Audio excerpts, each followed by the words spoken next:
ഈ കഴിഞ്ഞ ദിവസം ഓണത്തിന് തയ്യാറാക്കിയ ഒരു ഓലൻ്റെ റെസിപ്പി ആയിട്ടാണ് ഞാൻ വന്നിട്ടുള്ളത്. നമുക്കിതെങ്ങനെയാണ് തയ്യാറാക്കുന്നതെന്നൊന്ന് നോക്കാം. ഞാൻ ഒരു പകുതി കഷ്ണം ഇളവനും അതുപോലെ തന്നെ ഒരു നേന്ത്രക്കായയും എടുത്തിട്ടുണ്ട്. ഇനി ഇതിൻ്റെ തൊലിയൊക്കെ കളഞ്ഞെടുക്കണം. ഈ കായയുടെ മുകളിലത്തെ തൊലിയും മൊത്തം ചെത്തി കളഞ്ഞാൽ മാത്രമേ നമുക്ക് ഓലൻ, നമ്മളെ സദ്യ സ്റ്റൈലിലുള്ള ഓലൻ തയ്യാറാക്കാൻ പറ്റുകയുള്ളൂ. അപ്പോൾ ഞാൻ ഈ കായയുടെ തൊലിയൊക്കെ ചെത്തി കളഞ്ഞെടുത്തു.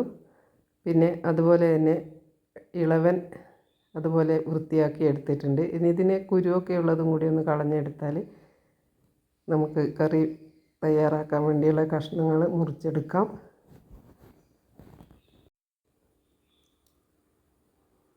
പിന്നെ ഞാനൊരു ചേമ്പ് കിഴങ്ങും കൂടി എടുക്കുന്നുണ്ട്. അതും ഒന്ന് തൊലി കളഞ്ഞെടുക്കണം. കുറച്ച് കറിക്ക് കുറച്ച് മുഴുപ്പ് കിട്ടാൻ വേണ്ടിയാണ് ചേമ്പിൻ്റെ കിഴങ്ങും കൂടി എടുത്തത്. അപ്പോൾ ഇനി ഇതൊക്കെ കഴുകിയെടുത്ത് നല്ല ഒരുപോലെയുള്ള നേരിയ കഷ്ണങ്ങളാക്കി നമുക്ക് മുറിച്ചെടുക്കാം.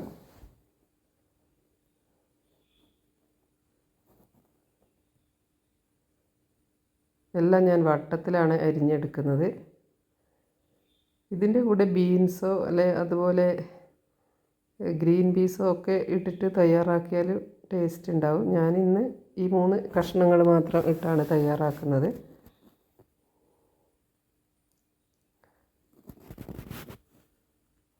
ഇതൊക്കെ വേഗം തന്നെ അരിഞ്ഞെടുക്കാം.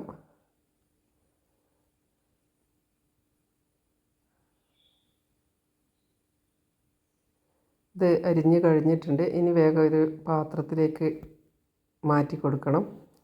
ഞാൻ ഇത് ആദ്യം തന്നെ കഴുകി എടുത്തത് കൊണ്ട് ഇനി കഴുകേണ്ട ആവശ്യമില്ല. അപ്പോൾ ഒരു പാത്രത്തിൽ ഇട്ട് കൊടുത്തിട്ടുണ്ട്. പിന്നെ പച്ചമുളക് കീറി ഇട്ട് കൊടുക്കാം. പിന്നെ കുറച്ച് കറിവേപ്പിലയും കൂടി ചേർത്ത്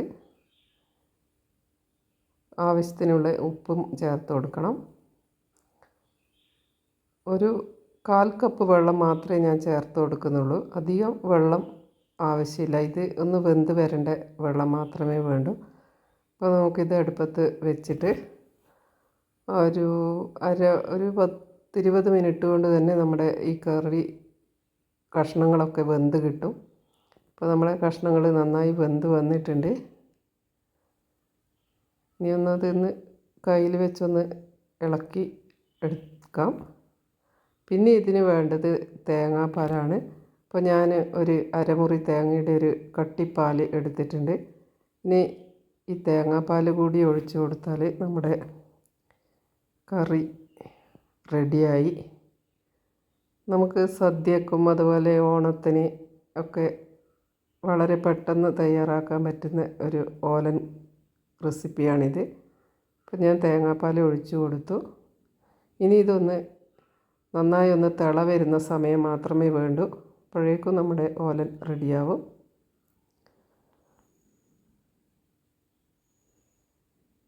കറി റെഡിയാകുന്ന സമയത്ത് ഉപ്പൊക്കെ ഉണ്ടോ എന്നുള്ളതൊന്ന് ടേസ്റ്റ് ചെയ്ത് നോക്കണം.